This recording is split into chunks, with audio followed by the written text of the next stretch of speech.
que é a questão do amor. Eu acho que é algo que nos acompanha sempre desde que nascemos até partirmos aqui da nossa vida, não é? O amor é um tema que está sempre presente e todos, de uma forma direta ou indireta, sonhamos com um amor ideal, sonhamos em ter experiências amorosas que sejam repletas de felicidade e de satisfação e acabamos muitas vezes também por ter algumas desilusões, frustrações e questionamos bastante porque é que o amor falha, porque é que o amor, nós que somos seres com consciência, com pensamento, com capacidade para tomar decisões e investir no nosso futuro, como é que muitas vezes falhamos e não conseguimos ter a pessoa ao nosso lado, quando estamos a falar das relações de amor com conjugalidade, seja ela qual for, porque o amor não é só conjugalidade, o amor tem muitos aspectos e é por isso que temos aqui hoje duas pessoas, dois jovens, eu vou dizer assim, porque eu acho que é sempre importante, que é a Rafaela Rolhas, portanto, psicóloga, trabalha as questões do relacionamento e da sexualidade, e Samuel Pimenta, portanto, escritor, poeta, e também aborda os temas do género e os temas das relações entre portanto, as pessoas. Vamos falar vamos ter uma conversa descontraída, portanto, nada de aqui muito. Eu já trazia aqui uma cábulazinha, mas não vou cingir a cábula, vamos conversar, vamos falar, que eu acho que é muito mais interessante. E depois também peço ao público, se tiver vontade, em fazerem alguma pergunta, se quiserem questionar, colocar, já sabem, podem fazê-lo. Rafaela, vamos começar por si. Só para uma questão. Ok. Estou preparada. Pronto, e é a questão exatamente do amor. E vou pegar na primeira pergunta que eu tenho aqui, isso sim, vou pegar nesta e depois, a partir daí, vamos fazer a conversa, que é, ainda hoje, com as tecnologias, mas mesmo não pensando nas tecnologias, o homem, o ser humano, consegue viver sem amor? Ok, que pontapé de saída. Eu sinto que fui apanhada de surpresa agora. Se o homem consegue viver sem amor, se o ser humano... Sim, certo, quando falamos de homem aqui estamos a falar de ser humano. Sob o risco de estar a projetar a minha própria opinião, eu diria que não. De um ponto de vista relacional, eu diria que não. Se quiser viver numa bolha completamente isolada, então eu diria que sim, mas isso terá a ver com aquilo que são os objetivos da pessoa. Mas eu diria que de uma forma um bocadinho quase que romântica, eu diria que não. Aliás, e eu acho que isso é um bocadinho a prova viva daquilo que me chega muitas vezes ao consultório. São pessoas que vêm por questões ligadas ao amor, não só porque estão em relação e estão a viver algum tipo de conflitos ou por uma ausência de um determinado amor, ou seja, corações partidos. Eu tenho muitos e, portanto, pegando nesses exemplos que me chegam, não só por uma ausência, ou seja, por uma perda e que custa, portanto eu diria que não, mas também a importância que as relações revelam no dia-a-dia das pessoas e o quão é importante essa existência. Portanto, a minha resposta é não. Ok. Antes de passar para Samuel, na sua experiência, portanto, em clínica, falando de jovens, vamos falar assim mais de uma população jovem que chega com o coração despedaçado, como é que junta os cacos desses corações e como é que, digamos, consegue transmitir a esses jovens que estão desiludidos, estão a viver as suas primeiras desilusões amorosas, não é? A acreditarem que vale a pena investir no amor? Às vezes é um bocadinho complicado, porque, especialmente se estivermos a falar de primeiros amores, na minha experiência, embora eu trabalhe maioritariamente com a Gen Z, sem dúvida, já tenho muitos clientes que já têm segundos e terceiros, ou seja, esta questão de ser o primeiro coração partido não é a coisa mais frequente, mas sem dúvida que deixa sequelas. Ainda hoje estive numa consulta para casa a falar disto, não é? A sequela de um primeiro coração partido e como é que isso está a impactar a relação hoje em dia. Eu diria que se juntam os cacos com muita paciência e dando fé e esperança à pessoa, o que é sempre algo complicado de se fazer, porque a vivência naquela altura está muito presente de angústia e de sofrimento. Mas, sobretudo, passar uma mensagem de esperança de que vai passar, porque eu já vi isto imensas vezes a acontecer. Por acaso, esta semana, disse a uma cliente minha que estava aqui a iniciar um processo de luto e disse-lhe talvez um bocadinho de um ponto de vista um bocadinho talvez rebelde, mas sem nunca descredibilizar aquilo que era a experiência dela. Eu disse-lhe, isso vai passar Não é porque eu seja arrogante e vou fazer o meu trabalho da melhor forma, não, porque vamos fazer esta construção em conjunto, mas de tudo o que é a minha prática clínica e de todos os corações despedaçados que vieram até mim, passa. Portanto, eu acho que passo muito esta mensagem de esperança por aquilo que é a minha experiência clínica e depois passar aqui a importância de uma rede de suporte, de demonstrar, aliás, de devolver à pessoa que ela já está a fazer o seu processo através da presença ali em sessão. E depois é uma coisa muito mais comportamental, não é? Que a importância dos hobbies, de sair de casa, de fazer coisas que tragam prazer à pessoa. Portanto, eu diria que é um bocadinho assim. Samuel, amor, literatura, arte. Antes havia aquela ideia que o intelectual, o escritor, tinha que sofrer, tinha que passar muitas privações para poder escrever sobre o amor. Estávamos a falar de um amor romântico, de um amor diferente do amor do século XXI. De qualquer modo, como é que é? É mais fácil pegar num amor difícil ou pegar num amor romântico? É mais fácil pegar num amor difícil, diria, porque tem mais sumo. O amor difícil permite-nos ir às nossas profundezas e extrair daí material para a criação. Claro que o amor romântico, fácil, que não tem problemas, digamos assim, sempre tem, mas também é interessante explorar. Mas de um ponto de vista criativo, é realmente essa frase que o poeta tem de sofrer, não é descabida. E tem de sofrer porque tem de viver. A arte vem precisamente dessa experiência, dessas vivências, dessas emoções que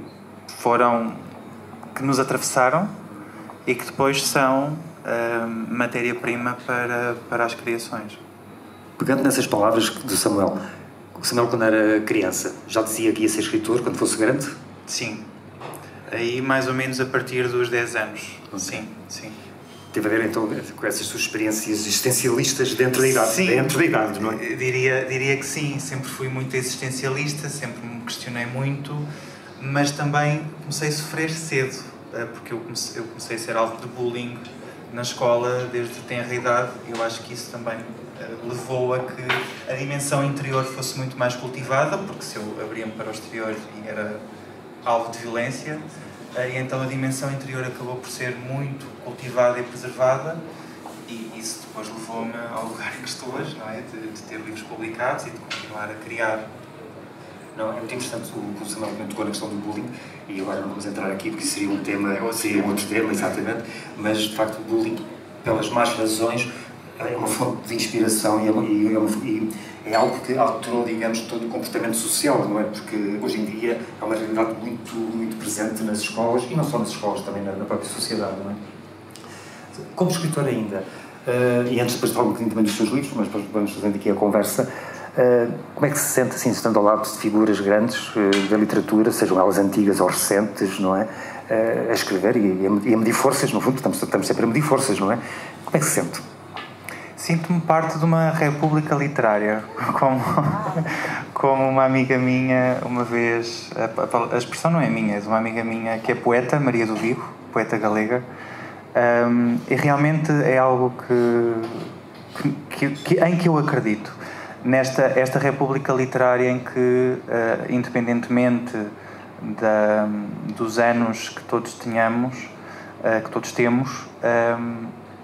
fazemos parte do mesmo território, há lugar para todos coexistirmos, e claro que as pessoas que estão cá há mais tempo também merecem esse reconhecimento, mas há de certa forma uma relação de igualdade. Não me sinto, por norma, intimidado por os grandes vultos literários. Já estive com alguns. São pessoas, eu sou uma pessoa, somos todos pessoas. Somos todos pessoas, não é? Exato. Além do Fernando, somos todos pessoas. Fernando era muitas pessoas. Eram várias, não é? Linguagem dos afetos. Em consultório deve aparecer, há muito essa situação da linguagem dos afetos. O que é que falha? O que é que falha, ainda pegando na questão inicial, para que os afetos sejam mais sólidos e que, com o desenvolvimento das tecnologias, com esta interação cada vez maior de gerações a comunicar e a falar, onde o amor se fala, a paixão é falada, a sexualidade é falada de uma forma mais aberta. No entanto, a questão dos afetos continua a ser muitas vezes autocensurada, e depois também a questão da violência no próprio amor, as tais relações tóxicas, não é? Como é que isto não se desenvolve de outra forma? Eu sinto que fiquei com muito difíceis. Ou porque é que não aprendemos com o passado e com as experiências todas que temos tido, não é? E com as vivências, digamos, a introduzir o afeto, a linguagem mais emocional, mas consciente, dentro das escolas, nas empresas. Eu acho que aí a palavra-chave é o aprender. Há muitas pessoas que podem ter várias relações e não aprendem assim grandes coisas, no fundo, ou então estão tão cristalizadas nos seus padrões que fica muito difícil, por mais que racionalmente consigamos passar determinada ideia a alguém, que a pessoa realmente integre essa informação, porque no fundo é que está o processo de mudança, embora às vezes muito lentamente. Agora, acho que havia aí várias perguntas. Naquela que acharam onde se sinta mais à vontade. Eu vou pegar na que mais ficou, porque é que está mais presente nas minhas consultas, que é o que é que falha, não é? Ou seja, numa sociedade onde se fala tanto de amor, onde se fala tanto de sexualidade, de sexo, o que é que falha? Para além da integração da informação. Falha muitas vezes entre os casais uma boa comunicação. Aliás, ainda ontem disse a um casal que eles vieram ter comigo, e se vocês vieram ter comigo por questões de comunicação, e eu acho que sou muito engraçada, e disse: vocês não são muito originais, porque na realidade todos os casais padecem dessa questão das questões comunicacionais. Então falta muito saber comunicar, mas eu, para saber comunicar, tenho que estar conectado ou conectada comigo e com as minhas necessidades, com os meus valores. E há muitas pessoas que, curiosamente, estão muito alienadas de si próprias, ou então estão um pouco despertas para estas questões do que é que são os padrões, o que é meu, o que é dos meus progenitores, ou o que é da minha família, e levam com eles estas crenças muito enraizadas, e então tem aquilo tudo muito desarrumado, e depois eu já vou para um relacionamento também muito desarrumado, e daí podemos, pegando na questão das relações tóxicas, às vezes é aí que há muita abertura a relacionamentos tóxicos, ou seja, que hoje em dia tudo é um relacionamento tóxico. Às vezes também é um bocadinho importante desconstruir o que é isto, o que são estas coisas das red flags, etc e tal, porque hoje em dia também tudo é uma red flag, mas falta o contexto. E então eu diria que falta isto, falta uma noção de si mesmo, a forma como eu me posiciono nas relações, como é que estas duas coisas acabam por estar muito relacionadas, e depois, para não ajudar a este cocktail, ainda tenho que estar a gerir aqui muito daquilo que é a outra pessoa, não é? Porque eu não me relaciono sozinha, e portanto depois no fundo temos a colisão de dois mundos que às vezes são muito dispares, e portanto se as duas pessoas, por mais diferentes que sejam, tiverem dificuldades em comunicar, há aqui pano para mangas. Portanto eu acho que há muitas falhas aí. Exato. Ser escritor no século XXI, literatura, como é que a literatura chega às pessoas hoje, aos jovens, não só aos jovens, também às pessoas já com mais experiência e que olham para o livro como um objeto ainda estimulante? Não se sente uma averrada? Sim, todos os dias. Todos os dias. Não é, diria que ser escritor, não... E ser poeta, mais do que ser escritor, ser poeta não é, como dizer, não é uma tendência, não é algo que as pessoas achem que também quer ser. E sim, muitas vezes sinto-me a ferrara, mas por perceber que vivo num mundo onde há muito pouca poesia, onde há muito pouco amor. Porque também há que cultivar, e como poeta, há que cultivar esse amor com a musa, a nossa musa, que é a poesia. Eu acredito nisto, e cultivo esse amor para com a musa da poesia, para com a musa da beleza. E nós vivemos num mundo em que basta olharmos em nosso redor, não é? Enfim, então se abrirmos os noticiários, estamos rodeados de horrores. Mas isso também existe de forma muito presente nas nossas relações interpessoais. E como poeta, como escritor, viver isso, porque eu sou tudo, não é? Não sou apenas um poeta, escritor e estou ali fechado na minha redoma ou na minha torre de marfim. Não, eu sou tudo. Sou poeta, sou escritor, sou assessor de comunicação, sou pessoa, sou filho, sou muitas coisas.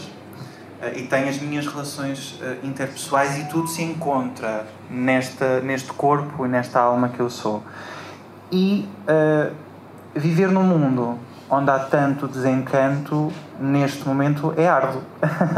Chega a ser muito, muito árduo.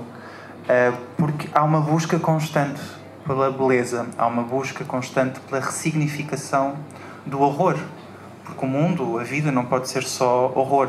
E eu acho que vivemos num momento em que parece que quase nos querem convencer de que não há esperança.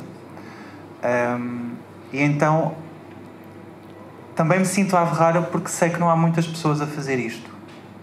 Não há muitas pessoas a buscar e a fazer este trabalho de resistência. No fundo, ser poeta também é ser resistência aos movimentos de destruição do mundo.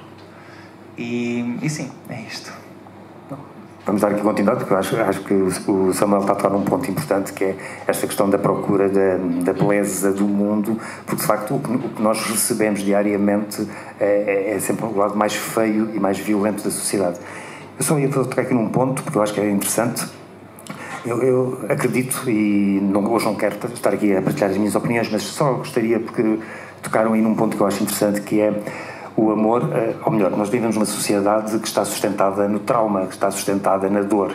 Portanto, todo o amor que nós possamos viver, presente, futuro e passado, parte sempre de uma raiz traumática, sempre.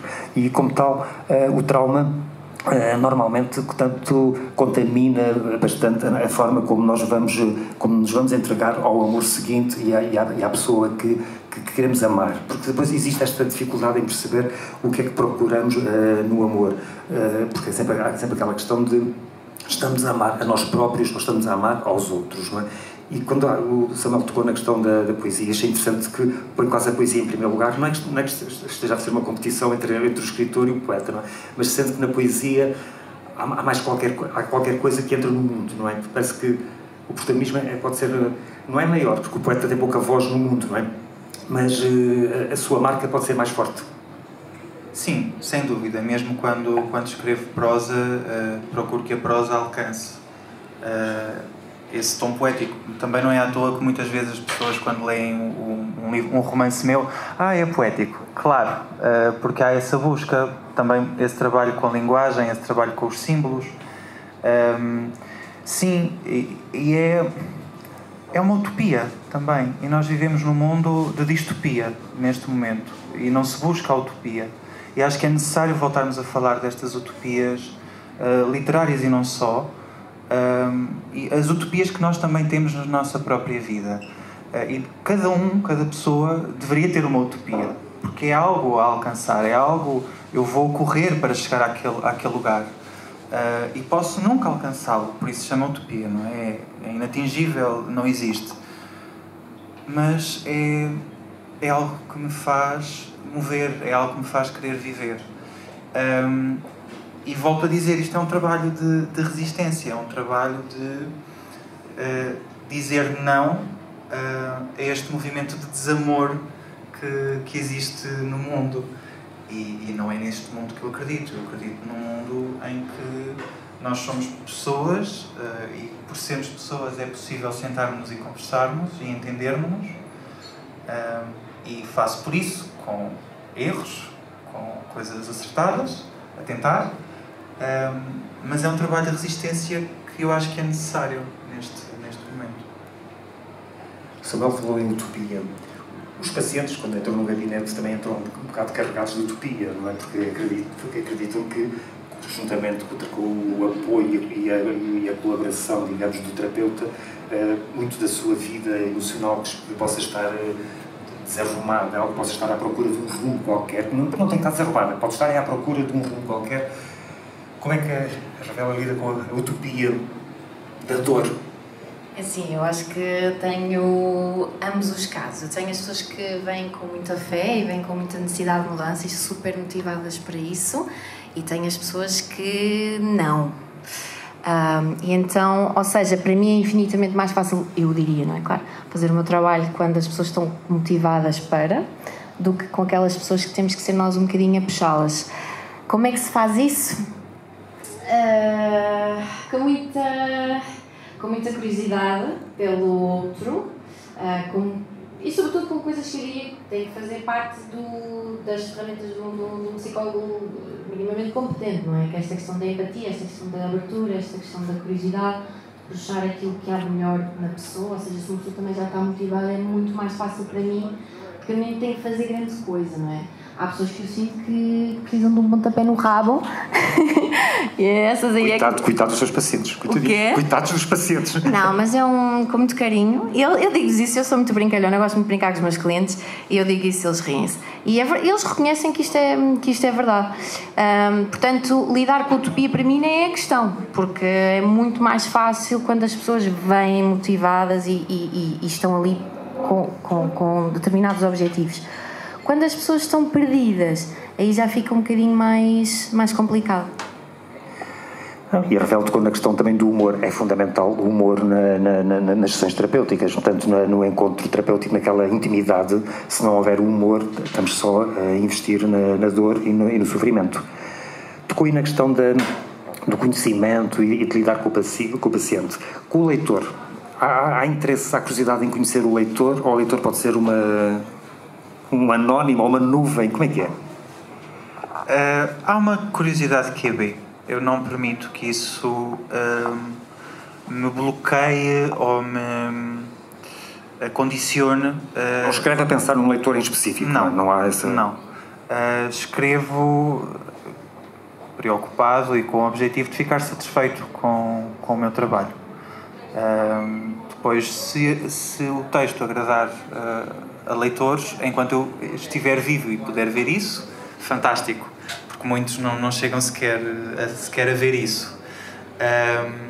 Mas sim, claro que já fiz amizades com leitores, e isso é sempre fantástico quando acontece. E há momentos em que realmente é muito especial ter leitores e estar com leitores, porque por vezes as pessoas dão-nos dimensões que nem nós vimos,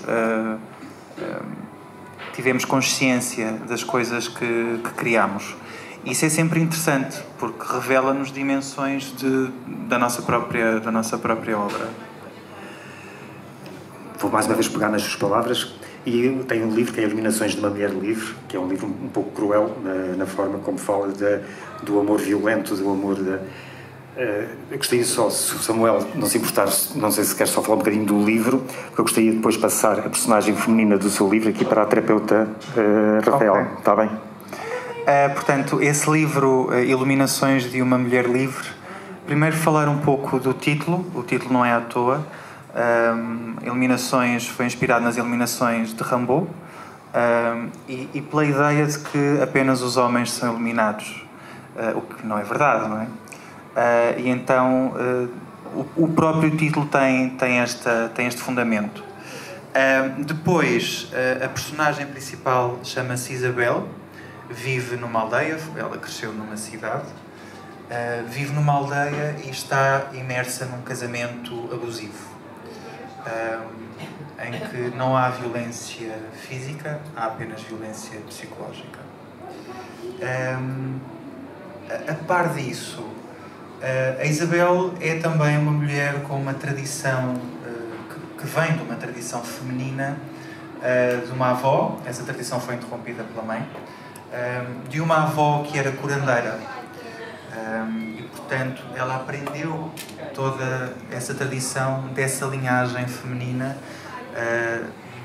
de mulheres que se encontravam para falar de temas que eram proibidos, encontrarem-se às escondidas no apartamento, e de alguma forma criarem a sua resistência em relação ao patriarcado, que era demolidor.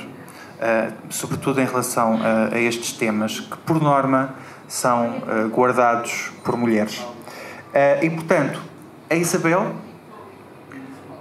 parte como que desta tradição e desta herança que lhe foi deixada pela avó para tomar uma decisão.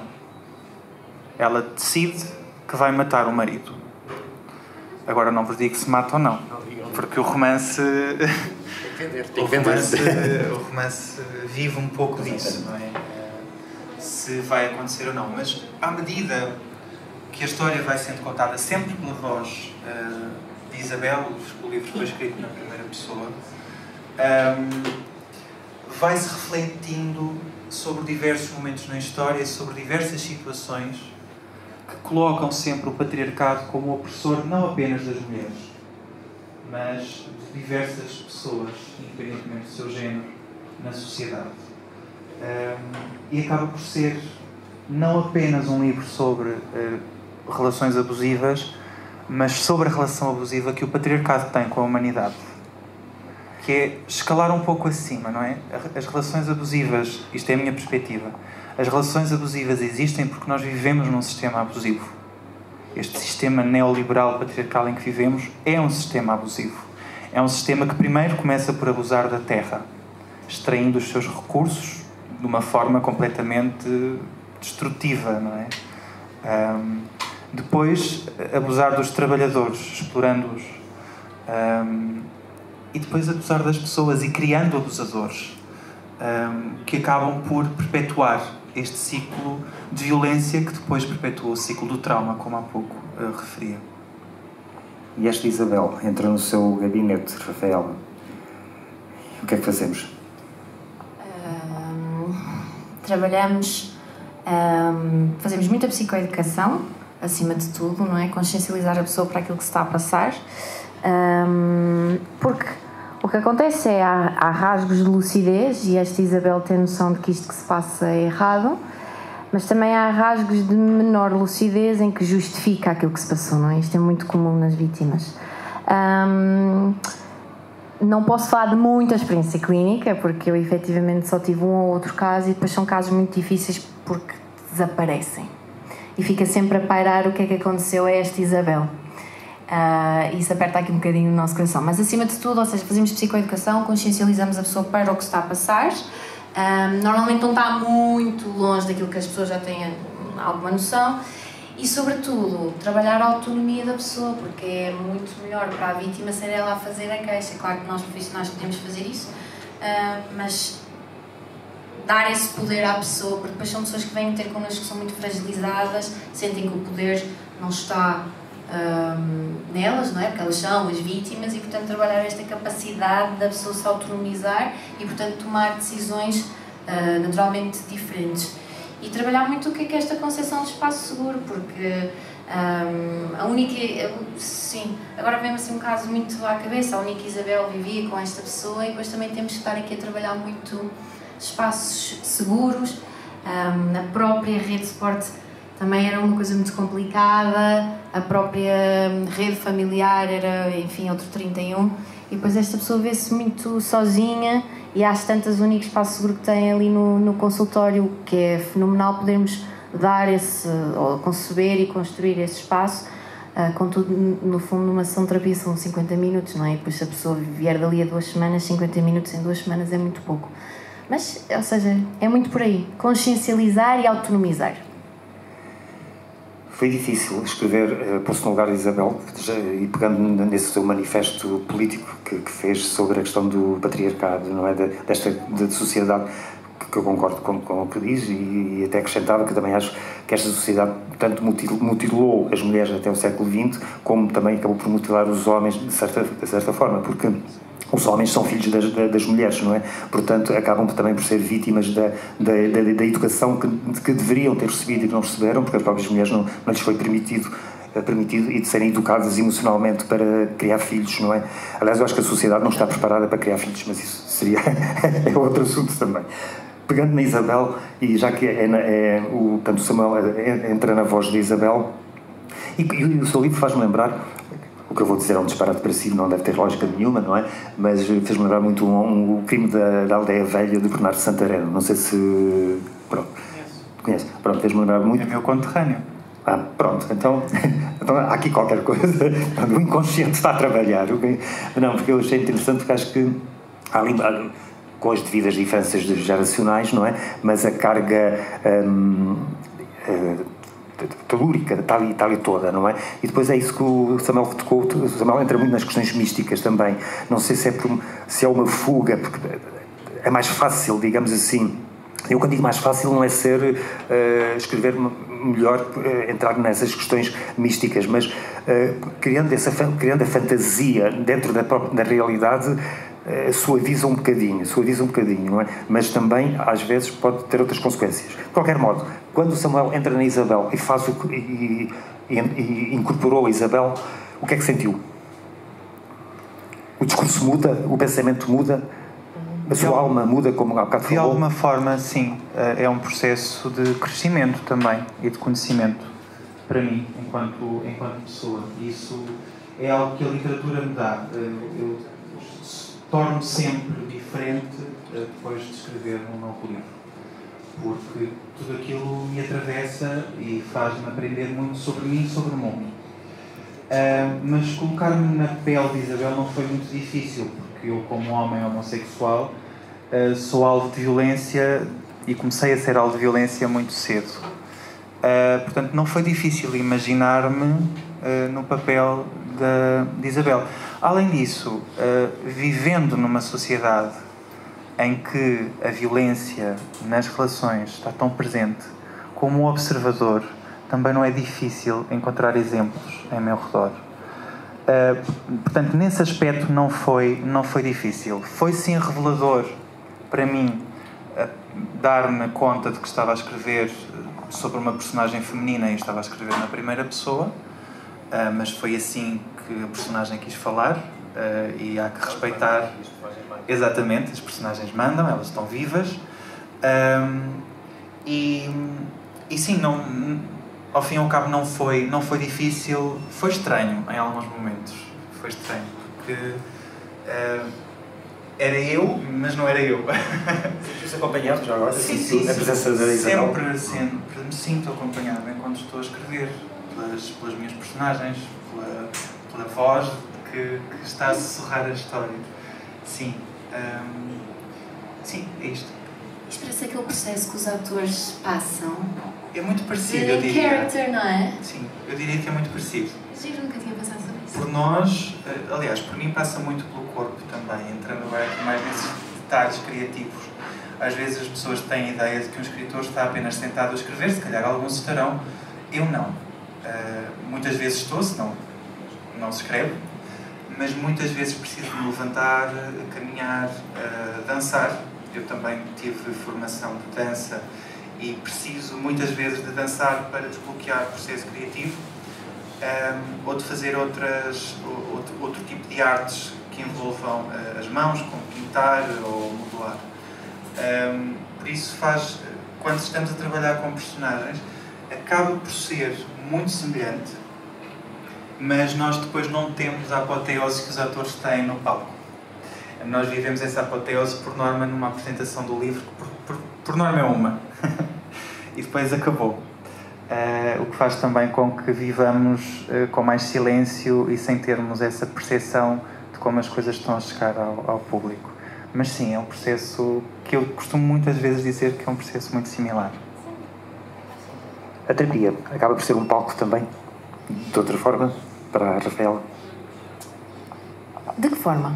Não sei. Como é que se sente? Portanto, o Samuel explicou como é que se sente acompanhado, não é, pelas personagens e a forma como... E muito interessante a questão do corpo, não é, de ter que usar o corpo e, às vezes, eu acho que até inconscientemente também para fugir, porque o texto é tão intenso ou é tão carregado que tem que deitar fora, afastar-se das palavras, não é? Exatamente.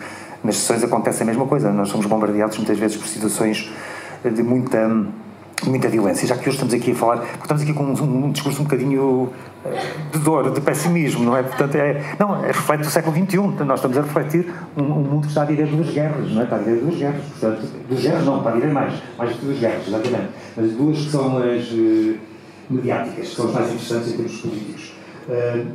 No teatro não temos a apoteose que o Samuel gostaria de ter, mas temos outra apoteose, que é às vezes o resultado, eu não vou dizer a cura, porque eu não gosto da palavra cura em terapia, mas quando o resultado do bem-estar que o paciente sente. Eu ainda uso a palavra paciente, que eu ainda sou ortodoxo, portanto não uso cliente, porque eu não gosto de clientes no consultório. Como é que é? Em relação à primeira pergunta, descodifiquei. Como é que eu me sinto? Depende muito do que é que o cliente / paciente desperta em nós. Às vezes sinto-me estranha, às vezes sinto-me um pouco empática, porque não consigo compreender o que é que a pessoa me está a dizer. Muitas vezes sinto-me curiosa, outras vezes sinto-me ansiosa, outras vezes sinto-me frustrada, desgastada, consumida, outras vezes sinto-me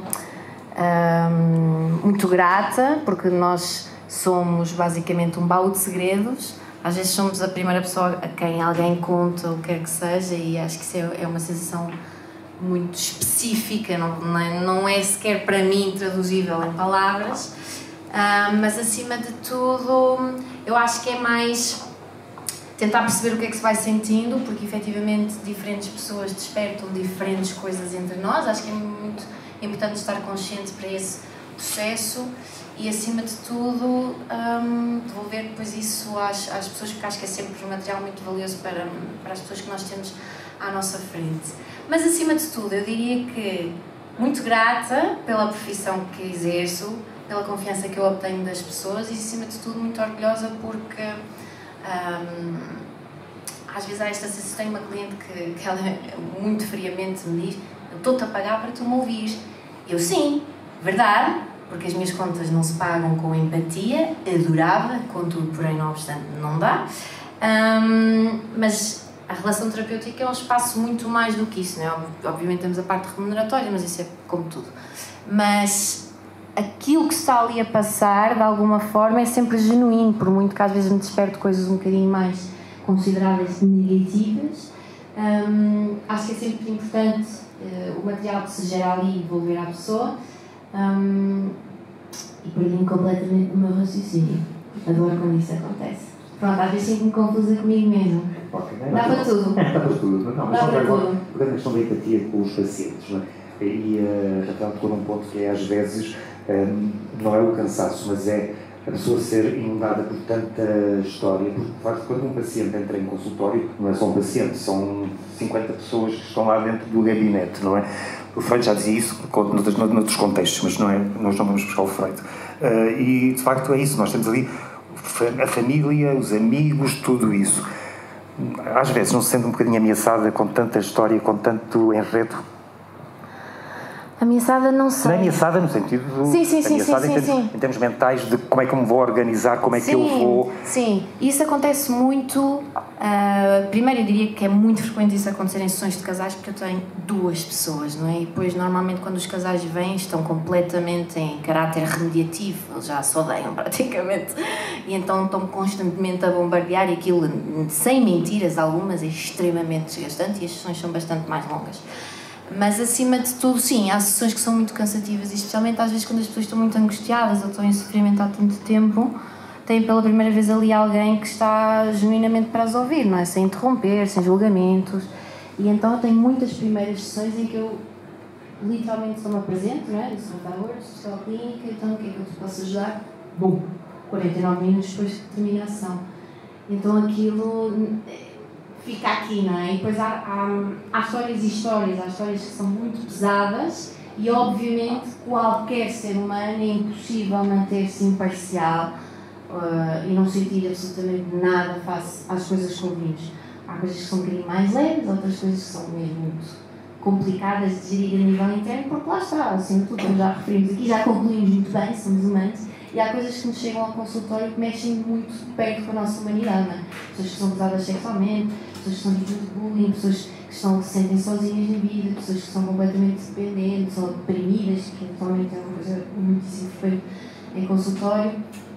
E é completamente impossível ficar-se a ver este distanciamento, não é? Por isso, pegando até um bocadinho aqui que tinha sido a pergunta ainda há bocado, o espaço terapêutico é um espaço de construção, sobretudo de muita genuinidade, e isso tem que vir sobretudo do terapeuta, porque nós depois acabamos por ser um modelador, não é? Daquilo que esperamos para os nossos clientes / pacientes.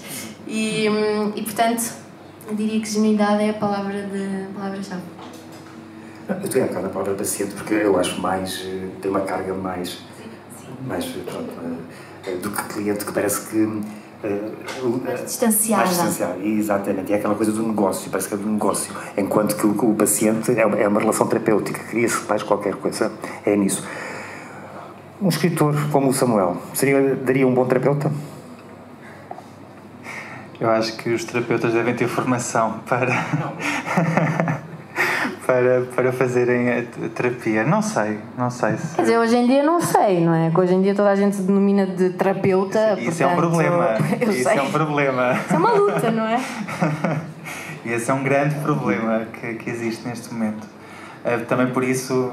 Enfim, mas no seu caso gosta mais do estar só, digamos, com os seus personagens e com o seu mundo? Sim, não. Depende dos momentos. Também tenho um lado muito social presente. E muitas vezes sou a pessoa que escuta os problemas dos outros e que está lá para dar ideias para resolver. Mas não vou dizer que tenho um bom terapeuta, porque tenho muito respeito pelos psicólogos e pelas pessoas que fazem terapia. Por isso... Como há muitos terapeutas também têm respeito pelos escritores normalmente. Eu acho que os terapeutas a sério têm, porque os escritores no fundo são pessoas que estão sempre a lidar também com a vida humana, estão sempre a lidar com o interior da vida humana, não é? Quer se queira, quer não, estão sempre a trabalhar a interioridade da pessoa. Há bocado o Samuel tocou na questão da apoteose, na questão do reconhecimento das palmas do ator, não é? Mesmo quando o ator tem às vezes a sala vazia, mas pronto, mas de qualquer modo essa imagem é bonita. Esse reconhecimento é necessário? Claro que é necessário. Nós queremos reconhecimento, também nós no nosso trabalho profissional ficamos muito satisfeitos quando temos um paciente que reconhece o trabalho, quando nos recomenda um colega, um amigo ou um familiar para vir ter connosco. Enfim, também todos gostamos do reconhecimento. Mas no seu caso, quando a Rafa falou na questão houve uma certa melancolia, houve uma certa... Pronto, da forma que... É o nosso país que de facto não acarinha os escritores. Nós, um país com tanta história, com tanta literatura, com tão bons autores ao longo dos séculos, que mesmo assim não consegue olhar para o escritor como um ser válido. Para responder, há duas dimensões. Há uma dimensão que está relacionada, isto para fundamentar aquilo que disse há pouco, há uma dimensão que está ligada ao facto, e isso é, enfim, incontornável, que é o ofício da escrita. É um ofício solitário. Faltava uma palavra. É um ofício solitário. E, como referi, um ator acaba por ter mais um retorno mais imediato do seu trabalho, porque, por norma, isto pensando no teatro, não estou sequer a pensar no cinema, nem sequer na televisão, estou a falar de teatro. Acaba por ter esse retorno porque é imediato, não é? Está ali, representa, aplauso. E o que é o aplauso? O aplauso, não sei, se calhar aqui toda a gente aplaude porque os outros estão a aplaudir, não sei. Mas o aplauso deve representar que esta história chegou até mim, o trabalho desta pessoa chegou até mim, tocou-me, disse-me algo. Que é isso que a arte também faz, é isso que ela faz por nós, ela toca-nos, ela dialoga connosco, nós dialogamos com ela. E o aplauso significa isso. Num escritor, num poeta, é mais difícil ter esse aplauso, ter esse retorno, porque não há estes momentos. Por norma há um lançamento, quando se faz, porque há pessoas que escolhem não fazer, e há pessoas que lidam muito mal com isso, não querem, não estão sequer... pessoalmente, eu acho que é importante haver esse retorno e sentir que chegou às pessoas. embora também não escreva com esse objetivo, mas a partir do momento em que é publicado, é bom sentir. Porquê é que é bom para mim? Porque sou uma pessoa empática, gosto de relações, então acho que é uma troca que é importante que exista. Agora vou responder à questão que diz respeito ao reconhecimento da classe artística em Portugal. Eu acho que, bastando olhar para os orçamentos de Estado dos últimos anos, a pergunta responde-se a ela própria. Havendo o investimento que é feito na área da cultura, vendo a forma como muitos artistas, muitas companhias de teatro acabam por quase ter de mendigar apoios para conseguirem trabalhar. Estamos a falar de trabalho, não é divertido fazer palhacinho nas horas livres, não, é trabalho. E estou a falar do teatro, mas posso falar também da literatura, quando existem, e essas são oficiais do governo, existem bolsas literárias de apoio a alguns escritores, mas não é suficiente. Deveria haver uma campanha séria para a leitura, uma campanha de baixar o preço dos livros, por exemplo. Depois, se calhar, isso também está ligado aos grandes grupos que têm as editoras, mas isso é outra conversa. Isso, se calhar, também deveria ser revisto. Portanto, é um problema que não é conjuntural, é estrutural. Existe há muito tempo, sempre existiu. Se nós formos ler os escritores e as crónicas que escreviam nos anos 70, 80, 90, já falavam da miséria que é a cultura neste país. Isso não mudou, continua.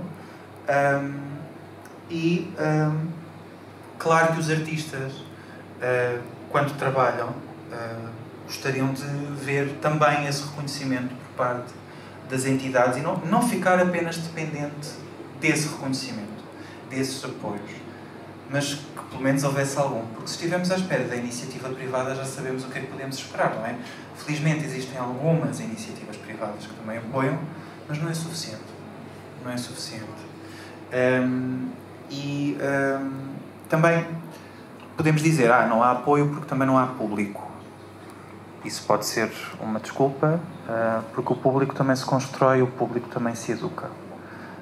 Como disse, é um problema estrutural e os problemas estruturais não se vão resolver nesta conversa. Deixo só aqui alguns pontos para pensarmos sobre o assunto. Vamos saltar um bocadinho só para o presente, para aproveitar os últimos minutos da nossa conversa.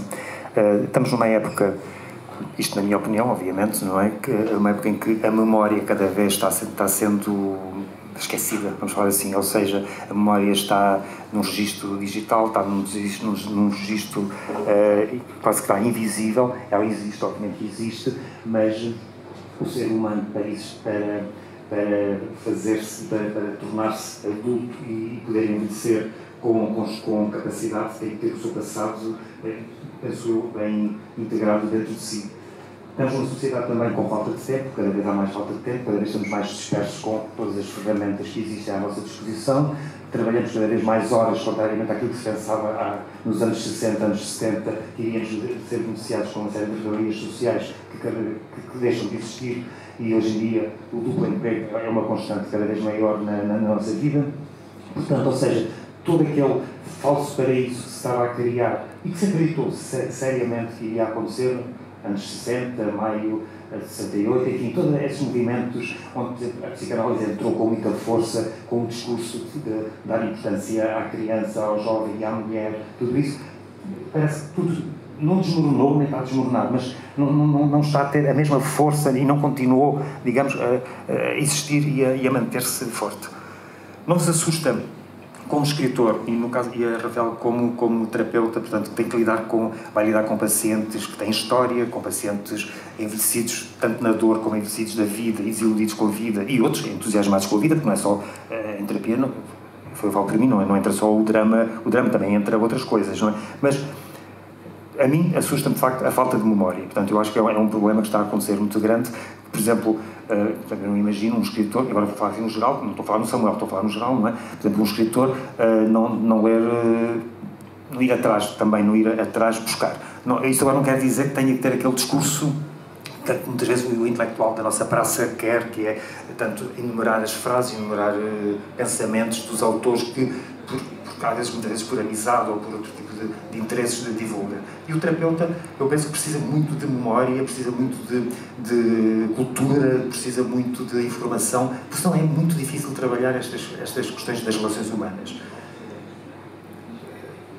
Rafael, pegando nesta falta de tempo, pegando nestes jovens que estão cada vez mais ocupados com... Isto é uma opinião pessoal, não é? Ocupados com a ilusão da comunicação virtual e dos jogos virtuais, que eu não critico, não condeno, eu acho que fazem parte, e é fundamental que isso exista. Penso que tem que haver depois espaço para, por exemplo, para brincar na rua, que não existe, espaço para se estar em casa a fazer outras coisas, que não seja só a brincar no computador ou no tablet, ou seja, no que é que for. Portanto, como é que vê? A própria psicologia está a mudar, portanto, a relação terapêutica também está a mudar, o discurso terapêutico está a mudar. Como jovem no sentido de iniciar a profissão há pouco tempo, como é que se sente em termos pessoais perante os novos desafios do discurso cada vez diferente que vai acontecendo quando eu comecei a terapia, só para explicar, quando comecei a trabalhar ainda tinha cinzeiro em cima da mesa, portanto, e era bom sinal, quando o paciente acendia o seu cigarro, nós não podíamos acender, nós os terapeutas não podíamos acender porque uma questão ética, só o Freud é que acendia nas suas sessões, não é? Nós não podíamos, mas pronto, mas o paciente, quando estava naqueles momentos tensos ou de ansiedade, fumava e tinha ali o cinzeiro na mesa. Hoje é impensável, nem pode haver cinzeiro, nem podemos permitir, como é lógico, que o paciente fume, não é? E eu sinto também a mudança do comportamento, a mudança da mentalidade, a mudança da forma como se olha para as coisas. Sente-se preparada para enfrentar estes desafios para os próximos 50 anos, 40 anos da sua vida ativa? Ou todas as mudanças que vão ocorrer mais rapidamente do que no meu tempo? Não sei, talvez. A curto prazo diria que sim. Eu sinto que sou uma pessoa curiosa e que sou aberta à mudança e entendo perfeitamente a importância do seu papel, portanto diria que sim.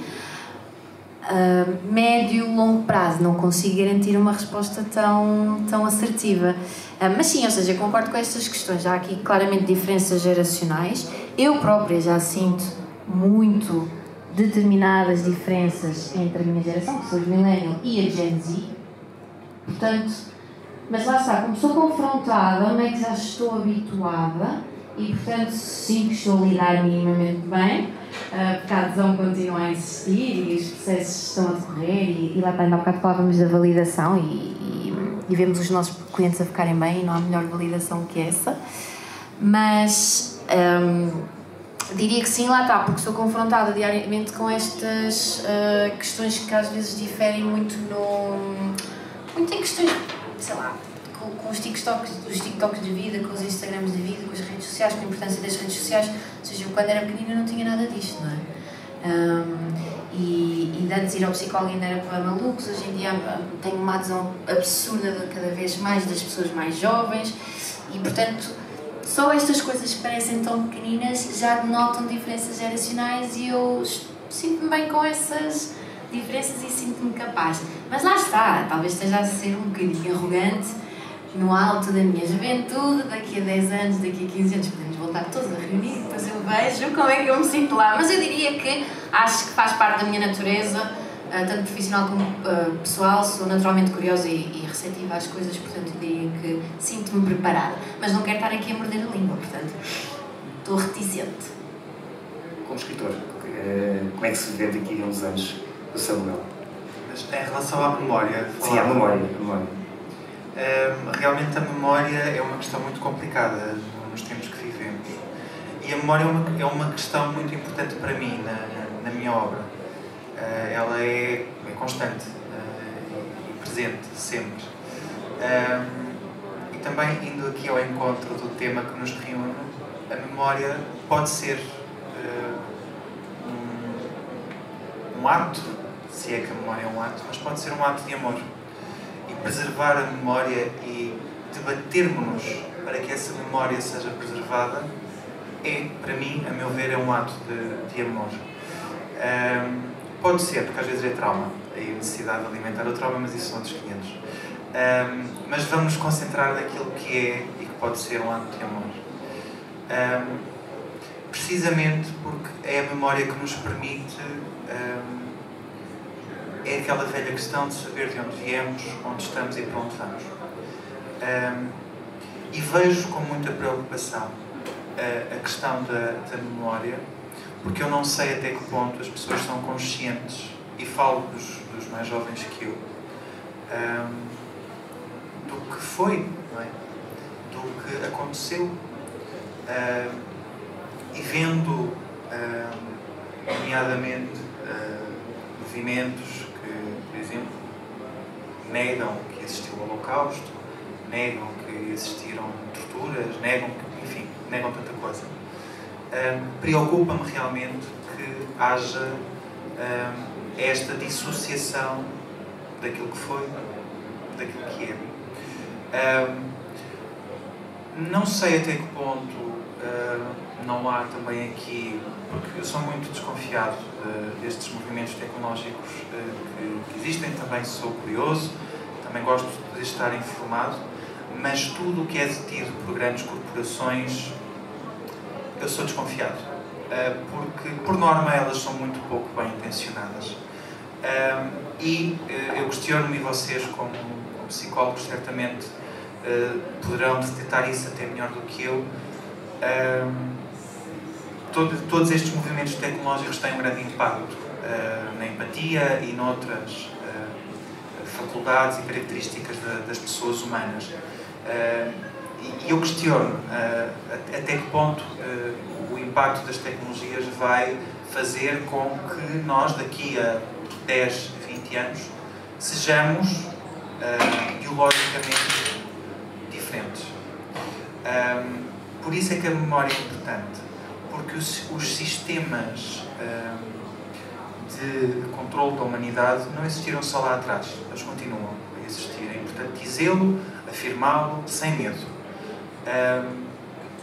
Porque, é como digo, quando grande parte do poder no mundo está na mão de grandes corporações que têm, por aí, unicamente interesses económicos e de terem lucro, e nós somos números e manipuladores, claro, e nós somos apenas números entre outros números, e isto faz referência a outro livro que escrevi, os números que venceram os números, que é uma distopia.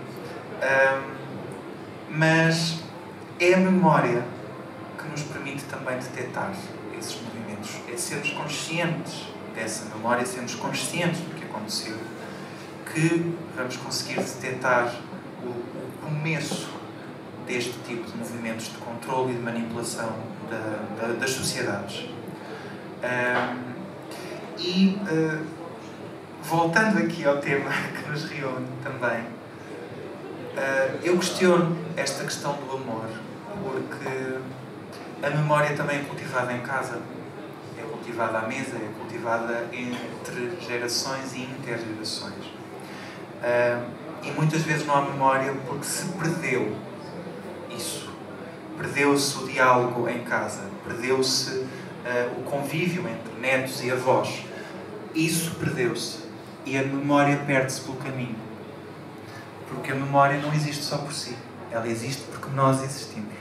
Ela existe porque somos nós que a conservamos.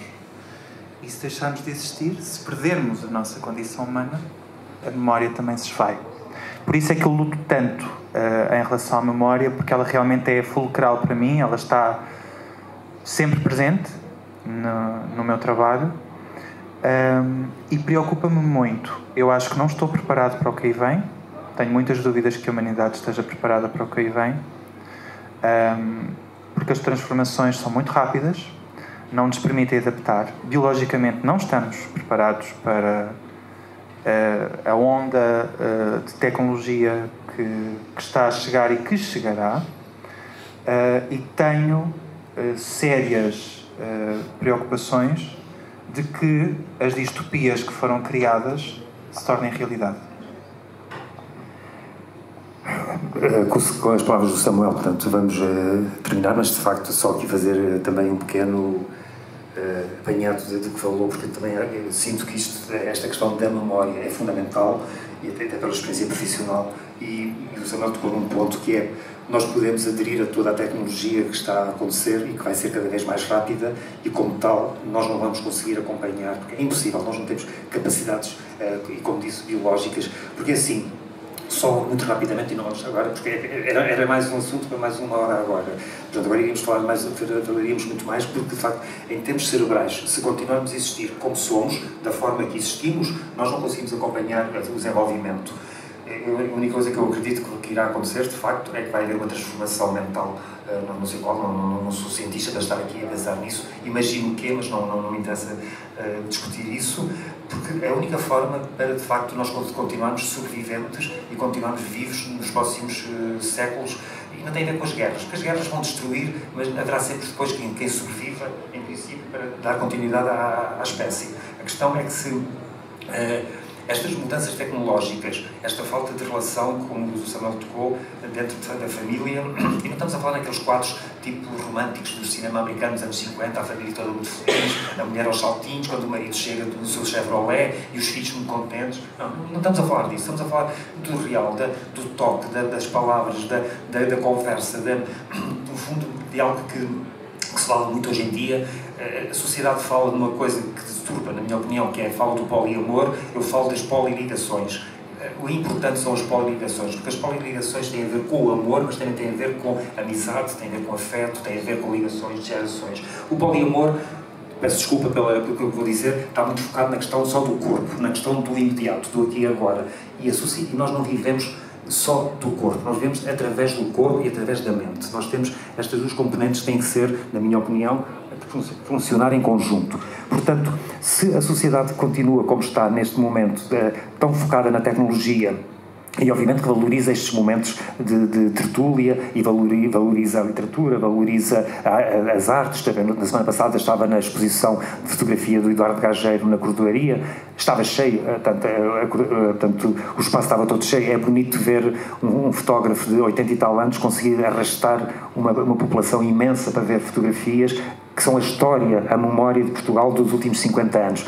E não tem só a ver com o 25 de Abril, tem a ver com 50 anos de Portugal. Portanto, isto é muito importante e isto nós não podemos esquecer. E eu acredito, continuando e pegando as palavras de Samuel e pegando na sociedade que estamos a viver, daqui a 50 anos nós não estaremos aqui a conversar desta forma como estamos a falar hoje. Isso eu garanto. Eu ainda gostaria, sabendo que o tempo está exatamente, se querem fazer alguma pergunta, só, não sei se, Paula, podemos só falar 2 minutos? Vai ser microfone.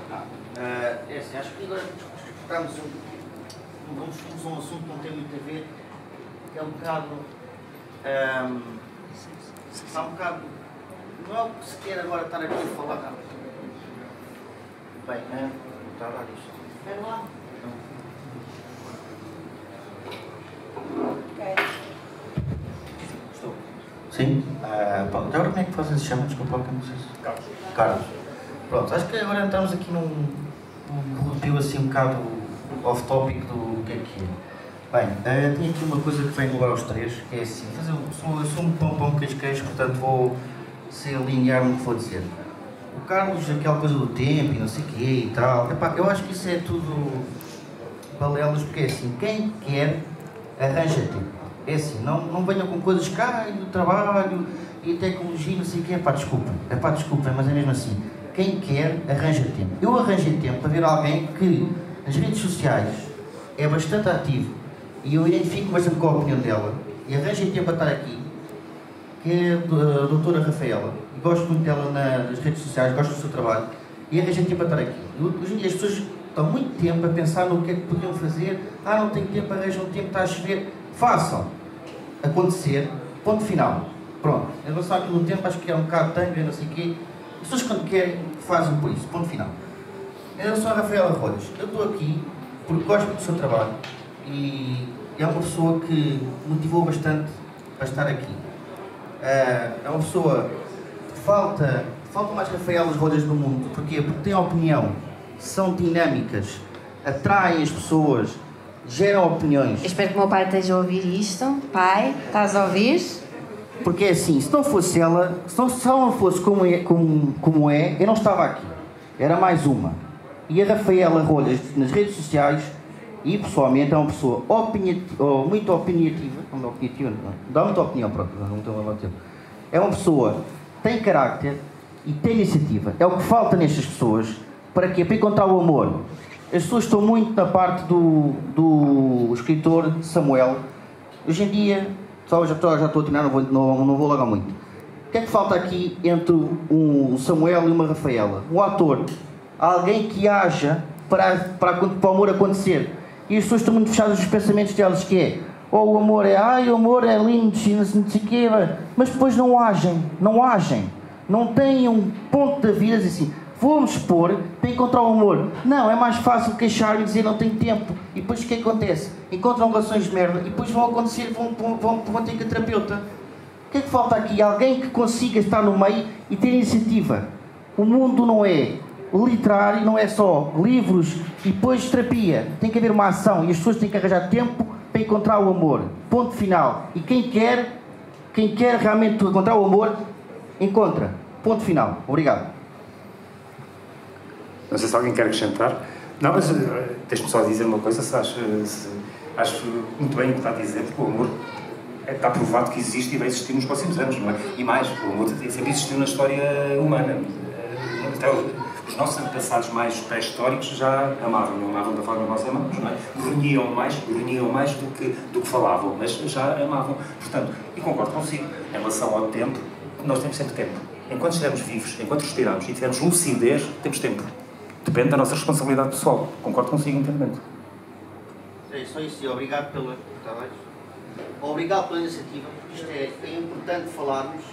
Eu não gosto daquilo do Zoom e reuniões online, para mim isso é uma tanga.